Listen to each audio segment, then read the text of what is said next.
Hello guys, you're welcome back again to my YouTube channel. Good morning guys, good afternoon, good evening. I greet you all according to your time. I remain your humble girl, Anointed Lady TV. If you are new to this channel, you are highly welcome. And if you are returning subscribers, thank you very much for tuning in. And if you have been watching, you've not subscribed, what are you waiting for? Please kindly hit that red button where the row subscribe and also put on the notification bell so you will be getting more updates from this channel. Let's watch this video below guys. I will be right back. Mr. Speaker, I rise to support that this PIB is overdue and should be passed as quick as possible. And I will give you reasons. Mr. Speaker, the PIB in itself, if the essence of the PIB is to remove the current uncertainty in the existing legislative framework. Secondly, the PIB in itself is establishing the modern laws that will be competitive in operation. Thirdly, the essence of this PIB is to institutionalize good governance and ease of doing business in Nigeria. In effect, it will lead to well-managed petroleum sector in Nigeria. Mr. Speaker, I'm going to give you some figures that will be mind-boggling and you'll be shocked. We have 37 billion crude oil reserve as we speak. About 37 billion crude oil reserve as we speak. And Mr. Speaker, currently, globally, just last week, UK announced that in 2030, they will go green. And other countries are following suit, which in effect means that our petroleum product or crude oil will become useless globally. So it now means if you now look at 20 years from now, let us suppose that we'll be producing 2.5 billion barrels per day. Mr. Speaker, when you multiply it by, say, 365 days, you'll be having 500,000 barrels annually that will be produced. So when you multiply it by 20 years, what you'll be having that we can effectively assess is 18 billion 250 million barrels in 20 years' time. So what happens to the balance from 37 billion, which is about 18 point something billion? It means that will be unassessed. Mr. Speaker, when that happens, it now means that we can only result in local consumption of that balance. But if we're able to effectively put up this bill as soon as possible, it will attract investors that will now lead to us being able to go beyond what I have just stated in figures. And that will help us. And Mr. Speaker, before now, we have been very comfortable with just assessing $40 per barrel, between $40 per barrel to $120. Whereas if we are able to put this law in place, we will now shift from upstream to midstream and downstream. And that will give us about $2,500 on each barrel. Effectively, we'll be able to refine, we'll be able to sell, and we'll be able to use that in other products. Mr. Speaker, the byproduct of crude, all these drugs you have seen and every other thing, they come from them. And we are only comfortable with what we assess in the crude oil market without refining it. Our 3 refineries are bad. And that is why we can think of even importing from Niger. We should be giving Niger and not us importing from Niger.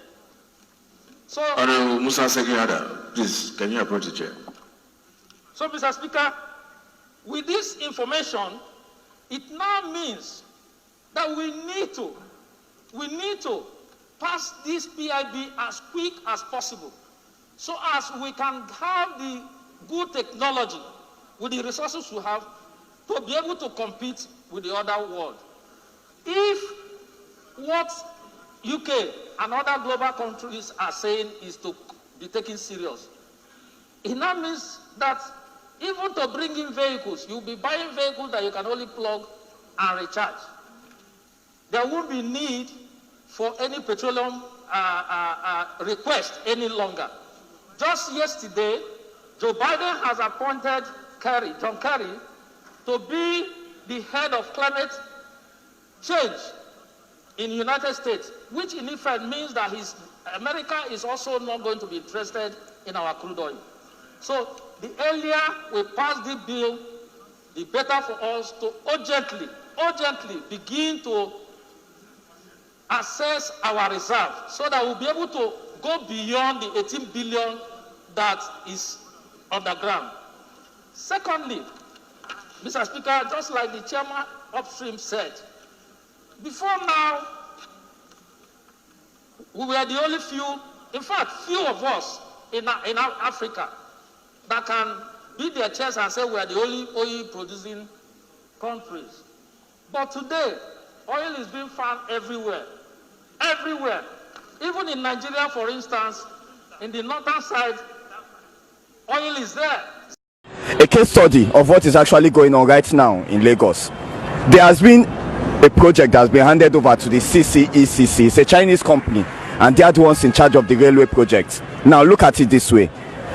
The Chinese people handle the project, we just handle manpower, and they give us little manpower. We are talking of maintenance men that were flown in from China down here to Nigeria. They are handling expatriate positions, while us, we are the ones taking menial jobs. But now let me tell you where it gets worse. They don't speak English, they don't teach us Chinese. So because they don't speak English and they don't teach us Chinese, let me tell you what is going to happen at the time their contract finishes. Nigeria is going to sign up separately for the maintenance of that system. I'm a graduate with a BSc. I'm on the streets. 80% of graduates in Lagos as at 20 homeless. Any Lagosian you see with a school bag is homeless. It's high time we stop hiding things from ourselves. The truth is out there. The truth is out there. We carry sweaters, we carry bags, and everybody is homeless. Everybody is living in fear. And let me tell you what is going on. Those that have the means to employ, do you know what they are employing? They're employing cooks, they're employing security guards. Apart from that, they're employing maids. So that's more job going to females, and the only job that is left for graduates is security, cook, cleaner.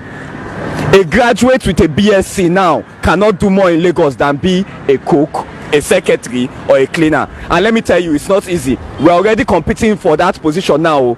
A lot of people, they will not employ Nigerians. Do you know who they prefer to employ? They prefer to employ Togolese people, Togolese and Ghanaians. Imagine. So tell me, what's Lagos doing for me?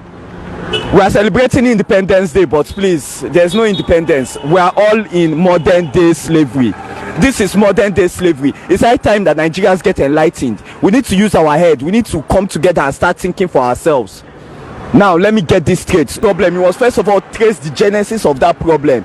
A lot of people are seeing the problem, they don't know the genesis, they don't know the solution because they've not yet traced it down. And we are talking about selling assets. How many have we sold? By the time this interview is done, I hope they look behind me and they see a magnificent building that is standing in Lagos. That building is empty. There are a lot of great minds that could use that building, but that building is empty. It's just one of them. Go to Lekki and see how many abandoned houses are in Elegushi. So now you ask yourself, if all these things are going on when the amount of homeless people in Lagos State have increased from 80% to 99%, so rich man, where will you be? Your houses in Lekki are empty. Houses in Banana too are empty because you cannot stay there. So tell me, the root of Nigeria's problem is greed. We need to check ourselves, we need to check our lifestyle.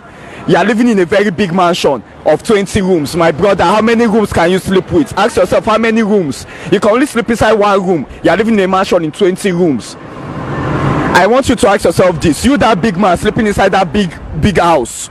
Any day you come outside to sleep with any girl in your balance, stroll and go under the bridge, you will see the reason why that girl is a prostitute. You will see the reason why your sons are bastards. We elect leaders without any understanding. And do you know why? How will a leader look through the contract he's about to sign, and he will tell me that he did not provide space for graduates to get employed in a contract that he was handing out to foreigners. My brother, we need to wake up. If I on the street know this, then you that is inside that government office, if you don't know this, you don't deserve to be on that seat. All those any income are women. If you want to get a good job nowadays and you are not wearing miniskirt, you can't get that good job. Am I lying? Yes or no? And in case that's not hard enough for you, those women that actually get that good job, do you know that they are miserable? Secretary wants to sleep with oga, consultant wants to sleep with oga, guest wants to sleep with oga. That is secretary plus 8 more women trying to sleep with the boss. And do you know where the other men are? The men that God has said you should marry, they are on the streets, or they are in security jobs, or they are cleaning the offices of the boss that you are trying to sleep with. So it's high time that we need to use our head. Welcome back, guys. Thank you very much for watching. I hope you enjoyed the video. And if you do, please don't forget to give this video a huge thumb up. Leave your comment down below what you think about the video, and also share. Please always share the video whenever you watched, and don't forget to like, very important, like the video and leave your comment down below. I really appreciate as many that have been supporting me. I just want to let you know that I love you all. I remain once again your humble girl, Anointed Lady TV. And if you have not subscribed to this channel, what are you waiting for, my amazing people? Please support me and help this channel grow. Support me by subscribing and also put on the notification bell so you'll be getting more updates from this channel. Till I come your way again. I love you all. Bye bye.